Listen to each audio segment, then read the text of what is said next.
খারাপ, আমি জানি। আমি কুমিল্লার মেয়ে, আমি হার মানার মতো মেয়ে না। তাদের সাহস থাকতে আল্লাহর কসম নিয়ে আমাকে নিয়ে কথা বলতে বললেন।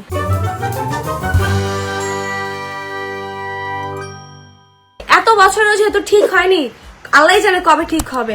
মামলা দিলাম, জামিন নিল, 2023-এ 2 মাস জেল খাটলো, তারপরে এদের লজ্জা সামনে শিক্ষা হয় না। এদের জেল খাটতে খাটতে এমন অবস্থা হয়েছে, বিশ্বাস না হলে 2023-এর দেখেন কোন ব্লগ আছে কিনা, যে হ্যাপি নিউ ইয়ার ব্লগ একটা পাদ মারলেও সেটার ব্লগ করে, আর হ্যাপি নিউ ইয়ারে কোনো ব্লগ করা হয়নি। বুঝা নেন কোথায় ছিল। আর যখনই বলছে সে জেলে, সে কিভাবে জেলে আছে, তাহলে এতদিন ময়না পাখি তুমি কোথায় ছিলা? ময়না পাখির এতদিন কোথায় ছিলা? আমি খারাপ, আমি জানি, সেটা আমি না, বাংলাদেশের সবাই জানে আমি খারাপ, আমি তাদের শত্রু। তারপরে কেন আমাকে নিয়ে একটা দুইটা কথা বলে, এরপরে আমি দুইটা কথা কেন বলবো না?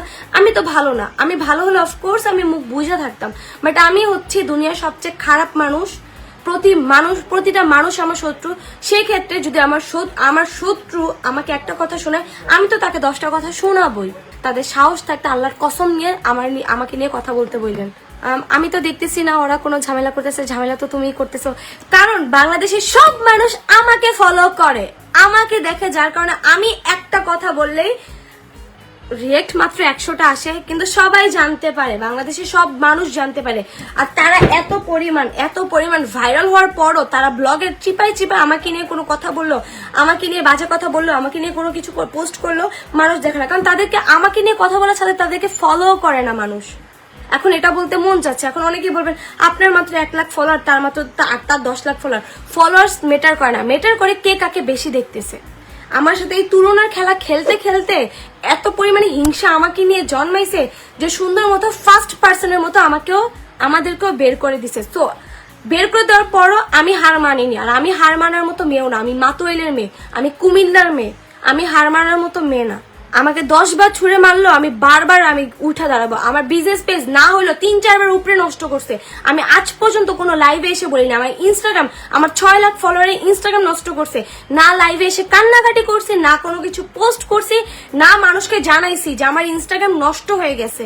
আমার প্রয়োজন হয় না এগুলো বলার। তাদেরও একটা বিজনেস পেজ গেছে, ডিরেক্টলি আমাকে নিয়ে কথা বলা শুরু করে দিছে। আমারও তো বিজনেস পেজ গেছিল, আমি তো কাউকে নিয়ে কথা বলিনি, আমার বলা লাগে না। আমার বিজনেস পেজ চলে গেল, আমি মিথিল আল্লাহর রহমতে আমি দাঁড়াইতে পারবো, আমার দাঁড়ানোর ক্ষমতা আছে, আমাকে আল্লাহ অতটুকু ক্ষমতা দিছে, আমি বারবার উঠে দাঁড়াইতে পারবো। হ্যাঁ, আমি খারাপ দেখে আমি উঠে দাঁড়াইতে পারি, আমি ভালো হলে আমি কখনো উঠে দাঁড়াইতে পারতাম না।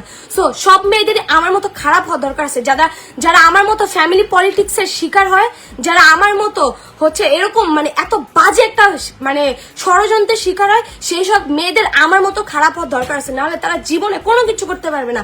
আমাকে এখন অনেক আপুরা কমেন্ট করে, আপু তোমরা কিভাবে এত উন্নতি করছো, আপু তোমরা কিভাবে এত ভালো আছো, আমাদেরকে টিপস এইটাই, তোমরাও খারাপ হও। আমার মতো খারাপ না হলে তোমরা জীবনে কিচ্ছু করতে পারবে না, কিচ্ছু না। ফ্যামিলি পলিটিক্স এর শিকার হয়ে দেখো, বুঝবা আমি কোন সিচুয়েশনে আমি আসি। প্রতিটা দিন ট্রমাটাইজ করে রাখে, প্রতিটা দিন, কিন্তু আমি ট্রমাটাইজ হই না। আমার ফ্যামিলির একটা মানুষও ফেসবুক থেকে টাকা ইনকাম করে না। আমি গরিব হতে পারি, আমার ফ্যামিলির মানুষজন গরিব না।